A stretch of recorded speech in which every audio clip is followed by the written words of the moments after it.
fidèles internautes bu Saloum Actu man nañ mbégte beneen yoon jàkkaarloo waat ak yéen ci seen beneen numéro beneen concept bu bees tàkk bu ñu dippee sama métier waaye laata loolu dama naan leen où que vous soyez qui que vous soyez dama leen di ñaanal atub jàmm atub xéewal atub naataange atub yokkute at bii nga xamante ni moom mooy 2022 bi yàlla defal leen ci xéewal bu saawaan baawaan liñ leen koy ñaanalee itam ñu ngi sàkku ngeen ñaanalee ni ko noonu vous les chers fidèles internautes bu Saloum Actu nga xamante ni nuñ mel rek ñu yéen a tax yéen a ñu sagal yéen a ñu dooleel ba tax tey ñu am fitu jàkkaarloog yéen di leen amal di leen defal li nga xamante ni moom mooy yokk seen mbëggeel ci ñun tey nag maa ngi toog ak kenn ki nga xamante ni ndaw la ci domaine bu mu nekk ñu dippee ko Mati Foot muy entreprendre nekk ci rukkam di bay waaram xaarul kenn ci lenn tey moom laa seeti ci sama premier numéro sama métier waaye laata loolu dama koy jox numéro bi micro bi mu nuyoog ñi koy seetaan à travers Saloum Actu Mati ginnaaw bu ma la nuyoo ma bàyyi la nuyu ñëpp kenn ku nekk surtout ak sa sant en fait man la Mati Foot maa ngi nekk Ndar gu ndaw soo ñëwee ba si stop bi nga continuer ko premier jaad bi nga jaad à gauche resto laa yor en même temps tracteur maa ngi def lépp maa ngi def mariage anniversaire séminaire baptême ak lépp daal maa ngi koy def parce que fekk lépp bàyyi ma dara. dégg nañ ko noonu nga xam ni Mati Foot moom la duggee moom itam noonu la nuyoo ñi koy seetaan à travers Saloum Actu nuyoo ko ay client am nuyoo ko tamit képp ki nga xamante ni yaa ngi faree fii ci diwaan bu Kaolack waaye kan mooy Mati ci tënk kan mooy Mati Foot ndax dama nekk xale doon liggéey restaurant yàgg naa fa def naa 8 ans de service restaurant bu ma demee ba ci digg ba ma xam ne tamit xale laa te war naa mën a sama bopp ndax am na war naa am affaire yoo xam ne war naa ko defal sama bopp ma nekk ak sama jëkkër ñu ñaar yi ñu nekk tamit aussi ay xale tamit seetaanu ma benn yoon ndax tey Mati Foot si egsee fii tamit yàlla ak moom ndax jàppale na ma toppatoo na ma lépp lu ci wax soo ba ngoon jot moom ma ko egsil fii. ana fan la jukkee dikkee idée bi nga xamante ni mooy créer fast food dippee ko sa tur muy Mati Foot. Ok dama toog un jour. daal di dem liggéey resto ba wàcc ñëw toog ndax soo liggéey resto chaque fin du mois dañ lay fay te métier bi moom mën naa ko yàgg naa ci man tam ma toog xalaat ko toog waxtaan ak sama jëkkër ne ko man neexu ba neexu saga métier bi mën naa ko te yàgg naa ci dama bëgg a ber sama bopp. ci ay conditions que ne yow nga jàppale ma mu ubbi restaurant xam nga mun naa mën a ko su ko defee ma def samay papier dafa samay diplôme ak samay lépp teg léegi commencé statut wax sama xariteeg sama copine yeeg ñëpp daal ne que ne man loolu laay liggéey ñu ma xamoon ñi nga xam ne si entreprise lañ nekk ci banque yi ne leen restaurant laa nekk léegi fa laa nekkoon sax mais dama ber sama bopp en fait nit ñi ju ma commandé mais defar samay fataaya defar samay mini pizza defar samay neem samay crêpe te bu may doog a def mini pizza dama fataaya rek laa doon def commencé woon ak neem mais dama dem ba ci jigéen ba ma am idée que ne war naa mën defar mini pizza te bu may doog a def mini pizza si fourneau laa ko defaree fourneau laa jël teg essayé première attaque rek mu réussite rek moo wax sama jëkkër nekk uta ma four léegi suñu ma utalee four lu ñu naan nànk-nànk rek lépp day jékki-jékki rek baax incha allah léegi si laa commencé ut am four sama jëkkër ji dafa ma local ndax dama dem di déposer ay séminaire ci banque yi ñu ne ma bala ñu may jox séminaire il faut mu ut local léegi sama jëkkër ji si dama defaree local dafa ma la ba mu baax defar samay kayit ak samay lépp ma fas yéene jàkkaarloog nit ñi entreprise yi fas yéene liggéey ndax xale laa gëm naa sama bopp te métier bi mën naa ko war naa mën a àgg fu ne ndax borom karo bu ñu dërëm jomb ko moo tax ma rey sama bopp ci Mati Foot bi ca kaw sa kanam rek. ñun ñoo ko déggandoo moom Mati Foot dégg ngeen tamit fi nga xamante ni foofee la jaar mu mel ni lancé na message bi nga xamante ni képp kuy ndaw war nga cee bàyyi xel que ni moom ba muy débuté xaarul woon kenn ci lenn appui jëkkëram rek la amoon te tamit yenn moyens yu bëri moom moo ko doon débloquer boppam ngir rek teg li nga xamante ni moom mooy Mati Foot ba tey fi mu yegg si nii yàlla ak jëkkëram moo tax mu yegg si fi dégg nañ tamit li nga xamee ni foofu la débuté ana tey ban satisfaction nga am bi nga yëgee ni njëkk nañ la jox sa marché ngay war a traité benn séminaire wala nga war a traité cérémonie wala mariage yu demee noonu. waaw affaire gëm sa bopp la rek ak li ngay def ànd ak set ak sell te gëm li ngay def te man wóolu naa sama bopp que ne man may nekk ci restaurant dama noonu liggéey bu set bu neex boo xam ne dañ koy lekk sentinelle yi lekk nañ ko en fait ma damay utiliser ay farine yoo xam ne xam nga dafa am ñaari façon qualité farine ndax nit ku nekk ak sa poste fu mu yem waaw ndax man pâtisserie laay utiliser mun naa sama variété yëpp moom laa koy liggéey moo tax sama fataay képp ko lekku ne fallait que nga apprécier ne kii fataam dafa ne dafay croustillante ndax li may liggéey man ki ma jàng liggéey daf ma jàng liggéey bu set bu sell xam nga ndax koo gis bëgg ko moo tax sama commande képp ku ma passel commande ku ne su may ëlbatiku bala maa wane ginnaaw di ma oo ndax li may def dafa neex ndax sooy liggéey da ngay liggéey bu neex bu set bu ànd ak sell xol bu rafet comprendre nga su ko defee ku nekk rek dañ jël sa numéro di ko paasante moo tax may def samay séminaire samay ngénteeg samay lépp bàyyiwuma dara daal waaw yan variété ñooy gën a nekk à jour ok chaque jour damay defar fataaya mooy gën a bëri ak mini pizza surtout ñu dañ ko bëgg dañoo bëgg mini pizza fataaya neem ak crêpe ak canapé brochette lot brochette poulet brochette viande waaw gars yi dañ ko ak ay poulet pané yëpp ak ay pilon waaw chaque jour day possible day am kon yéen a ko déggandoo yéen ñi nga xamante ni yéen a faree ci diwaan bu Kaolack rawatina quartier Ndargu Ndaw Mati Food ibil na leen ay buntam rien que pour vous servir waaye tamit tàllal na leen ay loxoom ndax ndaw la dafa nekk ci waaram di ko bay xaarul kenn ci lenn Mati mu mel ni tey wàllum fast food wala wàllum lekk sax buñ koy wax en général dafa aajo set ak sell bu mucc ayib ndax ci biir la jëm est-ce que loolu itam yaa ngi ciy bàyyi xel bu baax ci bàyyi xel bu baax a baax ndax lekk soo koy jaay setu képp koo ko lekk mën na ko andi problème biir bi mën na métti bu la soit day xam nga ni su lekkee dara loo xam ne normalu ci biiram dafay jouer danaan man lekk bi kat laa mujjee lekk moo tax sama biir bi di métti te dafa am biir yoo xam ne dañoo sensible suñ lekkee loo xam ne setul rek si saa si da koy wone moo tax man lépp lu may liggéey dafay ànd ak set damay defar ba mu baax damay à chaque fois fu ma toll daal ma damay set ndax man ki ma jàngal si métier bi dafa set à chaque foo ko fekk bëggul dara laal ko xam nga ne nit ki nag su la jàngalee ay at tamit aussi di nga dem ba jël ay melokaanam ndax moo ma jàngal métier bi wax dëgg fa neex yàlla moom moomu jàngal le métier ana tey fan la nekk ak fan nga jàngee métier bi déjà ok mooy métier bi maa ngi ko jàngee restaurant c'est maman Aïda fa laa nekk restaurant madame Sarr waaw moom tamit mu baax lool bëgg ma man ak moom yàgg nañ presque def nañ 8 ans ëpp nañ ko man ak moom lu ma neex ak lu ma naqar yëpp mu ngi ci moom tey lu ne daal jàngal na ma ko loolu laa la mun a wax kooku moom aw ma sax fayam na wax dëgg fa neex yàlla. ndax mës na la dal tey nit ñëw rek commandé fi benn affaire wala sur le coup mu woola ne la gis na ci lu ko naqari wala gis na ci lu ko neex ndax métier bi nu mel moom moo waral loolu ndax léeg-léeg di nga ci jànkoonteeg lu la neex wala lu la naqari ndax loolu di nga koy dund parfois. waaw non loolu dama koy dund ndax bépp liggéey boo gis bi ne ci àddina loolu du ko ñàkk. ndax des fois nga daje ay clients yoo xam ne dañuy compliqué. comprendre nga fi may waxee da ngay ñëw commandé. ne ma lii laa bëgg ak léegi nga defaral leen commande bi nga bëgg ñu dem soit mu nekk ci arrivé Jakarta bi yëpp ça dépend daal mais da ngay gérer na nit ki soo munee muñ rek di nga gérer lépp man dama dem ba opté que ne man restaurant laa yor moom laa opté dama bëgg a dem sama entreprise dem foo tunde di dégg Mati Food te su neex yàlla ak ñun tamit yàlla da koy def ndax dama ko bëgg rek te yàlla tax ndax yàlla lépp loo bëgg te gëm ko dala si jàppale surtout nag sama jëkkër seetaanu ma benn yoon seetaanu moo tax ma xam ne affaire yi ci kaw ca kanam rek lay dem incha allah. ñun ñoo ko déggandoo ba tey maa ngi toogoon nag ki nga xamante ni moom mooy le borom Mati Food ñu gën koo xam ci Mati ma fekk si ko fii ci diwaanam Ndargu Ndaw waaye tamit di leen wax ni ndaw la bu gëm boppam ndax soo leen déggee kàddu yu muy yëkkati rek nga xam ne am na engagement waaye tamit am na amour ak détermination ci mbir mi muy def Mati tey ana kan moo la njëkk a jox mariage wala lan pour nga traité ko ana kan moo la njëkk a jox cérémonie pour nga traité cérémonie boobee. ok madame Ndiaye moo ma njëkk a jox. ngénte pour ma toggal ko rajo la nekk Kër de Ville madame Ndiaye moom ko njëkk a jox ngénte bu rëy sax presque ay 400 et quelques personnes la ma jox ma traité ko ba mu baax toggal ko ay laax def ci ay caagri añ ma defa ko ceebu yàpp nga ma defa ko samay soof michu yi ba yu neex daal yu saf en fait bu loolu amee ba jour mari ngénte bi jeex client yi ñëwoon ak ñu invité woon ci xew bi di ma laaj sama numéro ci laa jëlee samay carte de visite daal di ko partagé ñoom ñëpp jox leen ko chaque jour damay toog ñu may oo di ma commandé ay ngénte ay mariage ak ay séminaire ak yooyu noonu. mën nañu wax ni tey Mati Food créé na emploi fii ndax dafa am ay ndaw yooyu jël ñuy liggéey fii waaw wala déet. waaw am na ay élèves.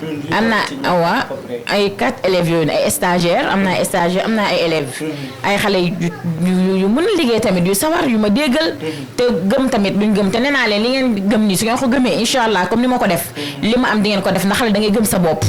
ndax jigéen nga da nga war a am jëkkër da nga war a sëyi nekku da ngay ñëw rek am sa jëkkër rek même jigéen soo jàngut utal métier boo xam ne dina la mun a satisfaire lenn mu ngi ci métier dina satisfaire mooy lenn mu ngi ci su amee sa métier loo bëgg di nga fajal sa bopp mais xale jigéen ñi tamit aussi ñu bëri ñoo xam ne dañuy toog bàyyi jàng toog seen kër yi bañ du liggéey ma loolu gëw ma ko temps is morning jigéen da ngay liggéey gëm sa bopp loo bëgg mun ko defal sa bopp soo amee jëkkër nga jàppale sa jëkkër ci lu bëri ma loolu laa gëm moo tax damay si dem ba jeex ñun ñoo ko déggandoo di leen fàttali ni ba tey chers fidèles internet bu Saloum-Actu yéen a ngi ci seen première numéro émission bii ñu duppee sama métier tey ma ñëwoon ci diwaan bu Ndar bu ndaw seet ci benn xale entrepreneuriat lay def waaye tamit xale bu gëm boppam xale bu gëm li muy def am mbëggeel ak cofeel ci li muy def ñu tuddee ko Mati mu dippee boppam Mati Foot bërëb turam la jël dippee ko bërëbam waaye tamit dégg ngeen li nga xamante ni moom la ci wax kene créé na emploi ndax jël na ay ndaw ñu ci liggéey mu mel ni discours présidentiel dégg nañ ko à chaque fois day wax l'emploi des jeunes mu mel ni yéen bi faree ci diwaan bu Kaolack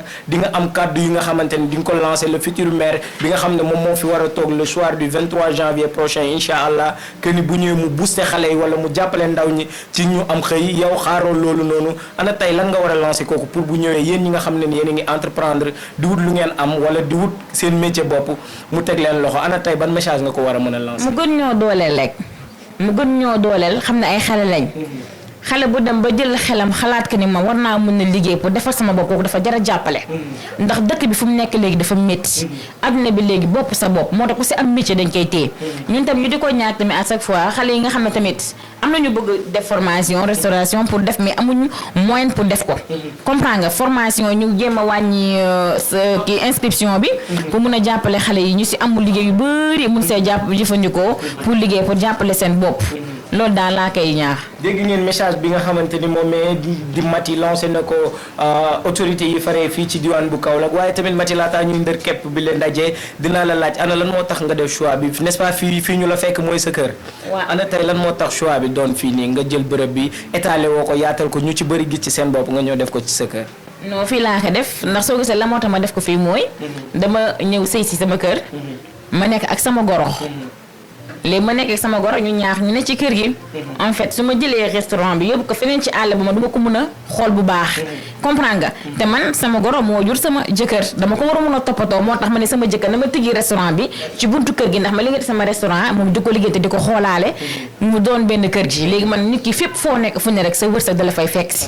moo tax ma tëjji ko sama buntu kër sama jëkkër ubbil ma ko fii ndax ma waxtaan ci ak moom te Mati Foot bi tamit aussi bu ma waxtaanee ak sama jëkkër ci affaire restaurant bi moo ma ne restaurant bi ñu ko tuddee kenn ku dul Mati moom moo jël idée boobu jël tur boobu noonu ëlbati ko ne ma yow laa koy tuddee moom sama jëkkër.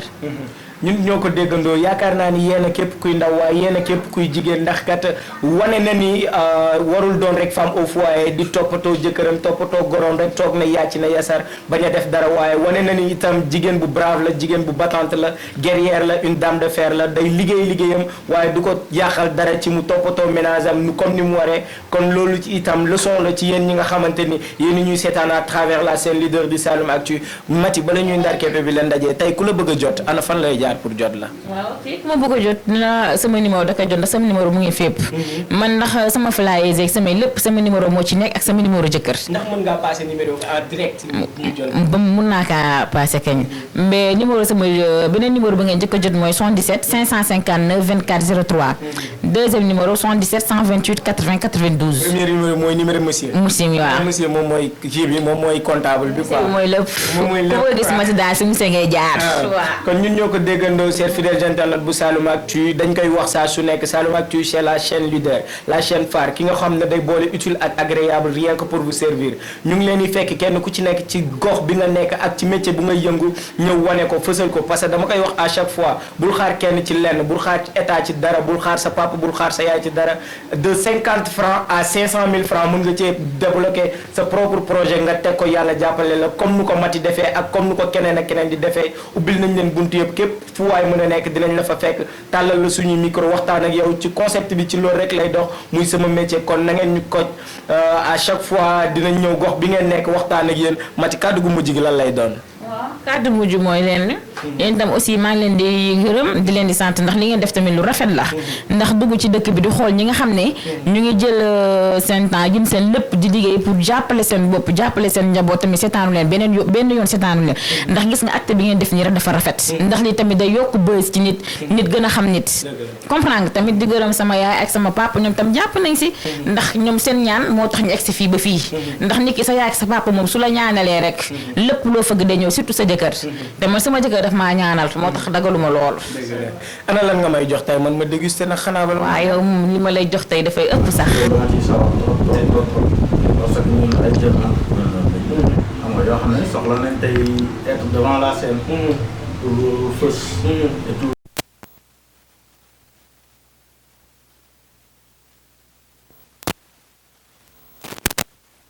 nekk jeune entrepreneur ànd ceeg sa soxna mu leen dooleel wala sax yow nga koy dooleel ana ban yëg-yëg nga am bis ba mu ñëwee ne la dama bëgg a créer sama yëfu bopp.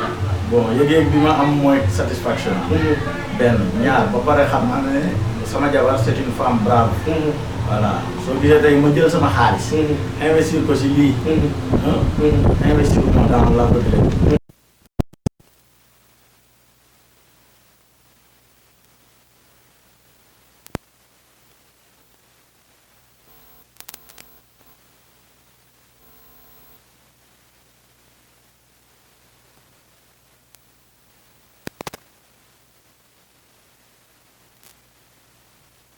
bon moyen financier rek laa am. aw ma xam-xam aw ma dara ci xaw ma sax nu ñuy dëree fa naay. donc tey suñu accès fii nii. donc bravoure moom moo tax. yaa ngi dégg parce que elle est très brave. loolu moo tax ñu def restaurant bi fii pour ñu jouer comme ni ñu naan double fruit lay def quoi. voilà parce que actuellement instant bii nii moom dina gérer fii. dina gérer fële ne comprendre nga. waaw comme ni nga ko waxee muy def double flux di doon lu métti aussi si jigéen mu ngi koy gérer mais est-ce que dina mën a matale ñaar yëpp à la fois. bien sûr bien sûr ñu koy matale yëpp. day nekk fii. di nekk fële. waañ bi mu ngi nii. waaw day toggal borom mu añ ba suur. su amee commande. si biir togg boobu noonu. instant boobu noonu parce que am na élève. waaw am na élève boo xam ne da koy jàppale. léegi suñu amee ay séminaire parfois dañuy am ay marché yu mag. ay marché séminaire day am ay 150 personnes ay 300 personnes. di passé rek. am nañ ay 300 personnes boo xam ne benn kii la woon mariage. mais dañuy andi élément comme démb ni ñu defee stade. am na yeneen éléments yoo xam ne dañuy liggéey ak ñoom mais ñooñu en cas de besoin dañuy ñëw. voilà léegi ñun ñoo koy épaulé di ko jàppale ci liggéey bi. ngay jeune entrepreneur te ku wax entrepreneuriat wax ki nga xamante ni moom mooy soxla nga ku la teg loxo wala soxla nga ku la appuyé aussi ci côté finance ci côté lépp tey nga doon ndaw di entreprendre ci yu ni mel yow sa soxla ngeen koy ànd di liggéey. ana tey ban message nga war a mën a lancer autorité yi nga xamante ne ñoom ñoo pare ci diwaan bu Kaolack ngir rek ñu appuyé leen yéen ñi nga xamante ni yéen ay entreprendre de mbir yu mel nii. bon li may wax mooy que ne. bon li may njëkkee mooy nit moom gëm sa bopp. waaw foofu laa njëkkee parce que tey ñun suñu nee ba àgg fii. ñun rek la. waaw gannaaw ndimbalu yàlla. ñun rek la. du banque moo ñu lay wax yow ñu defar lii. avec nos moyens. tey lii ñu ngi ko créé en le 8 mars 2019. bii passé. ñu ngi ci 2021. lii mel na loon nii.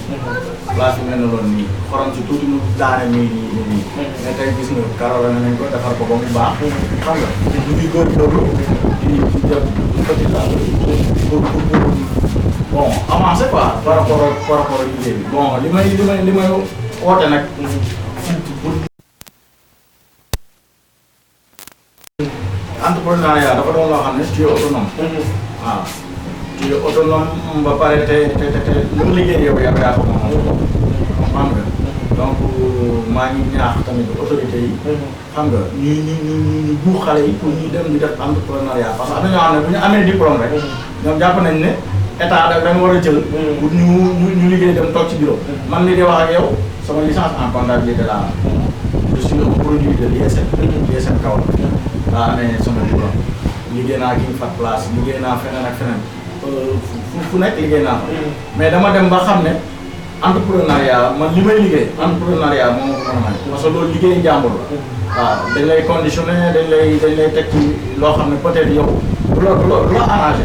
mais su nekkee yow mooy def entrepreneuriat di nga dem ci domaine bi nga xam ne dina la arrangé. voilà ba pare ne liggéey passion la.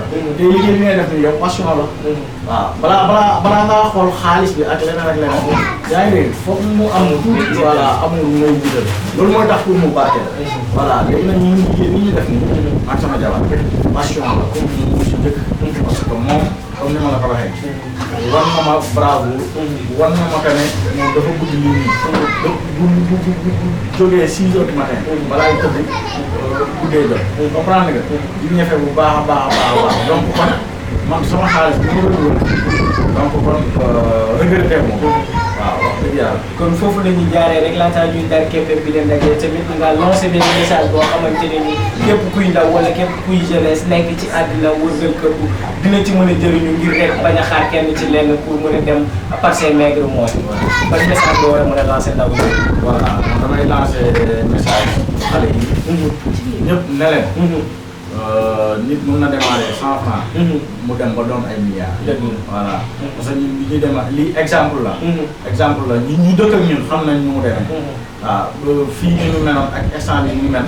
ak fañ jëm ñun xam nañ ko. comprendre nga. donc kon may lancer message que képp kuy jeune. nga gëm sa bopp. pare pour liggéey. waaw ndax liggéey rek moom moo seul de travail fay. donc du coup damay ñaaxaat si nii. que ne ñu góorgóorlu ñefe ba fexe nekk ci comme ñun yoon bu ñu nekk. parce que yoon bu ñu nekk ne amul secret. amul benn secret. gëm sa bopp la. ut say moyen nit ñi teg la loxo nga dem. ñun sax yàlla def na ñun kenn bon teguñu loxo. ñun ñooy dem ak suñu bopp suñ dem bopp.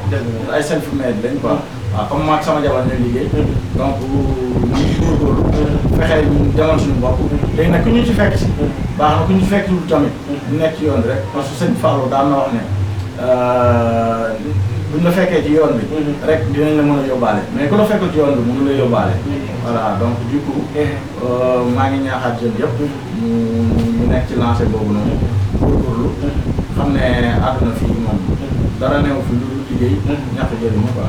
ñun ñoo ko déggandoo et yaakaar naa ni message bi tamit dina wër àddina wërngal képp foo all around the world ndax kat moom miy toog di Babacar Ndiaye moom mooy borom këru Mati Foot tey ba muy démarré ci zéro la commencé ba tey yàlla xéwale ko li te yàlla na yokku ilal ko ba abadan daay man mu ne amul xaar waruñu toog di xaar kenn wala waruñu toog di basé wu ci kenn entrepreneuriat xaarul kenn ci lenn lépp loo mën a am parce que par tes maigres moyens mën nga koo débuté ba yàlla fekk si la si kon dégg nañ kàddu yi nga xamante ni lancé na ko ndaw yi waaye tamit lancé na ko autorité yi nga xamante ni ñoo faree ci diwaan bu Kaolack ngir rek ñu teg xale yi nga xamante ni bëgg nañ am ci lu ñu jàpp loxo nag yan kàddu ngay tàggatoo ak yéen ñi nga koy ñaax sa soxna. waaw bon li may njëkk mooy remercier leen woon encore une fois. parce que liggéey bi ngeen def nii ñun ñu ngi koy rafetlu. wax dëgg yàlla parce que fekk ay jeunes entrepreneurs. nekk ci seen métier di taqale di lijjanti. ngeen fekk leen fi ñu nekk. daal di leen wan benn apporter benn visibilité. kon ñun ñoo ko déggandoo Cheikh fidèles internet bu Saloum-Actu amoon nañ mbégte bu baax a baax toog ak moom déglu kàddu yi nga xamante ni ku ko déglu di nga xam ne battante moo ko wax guerrière moo ko wax ki nga xam ne xaarul kenn ci lenn waaye à chaque fois dama koy wax toujours Cheikh Rachid wala keneen ak keneen ngeen di gis devant de la scène waaye il y a des hommes de l'ombre ki nga xamante ni l'infatigable laa ko dippee muy Pape Maïssa Diop le caméraman waaye sama assistante yu ñaaw lii Ami Loum ak Ndeye Ami Diop maa ngi leen di nuyu bu baax yéen ñi nga xamante ni yéen a safoo à chaque fois di seetaan la chaîne leader du Saloum-Actu restez connectés restez scotchés à chaque fois ci yeneen programme yu lourd ci 2022 bi à très bientôt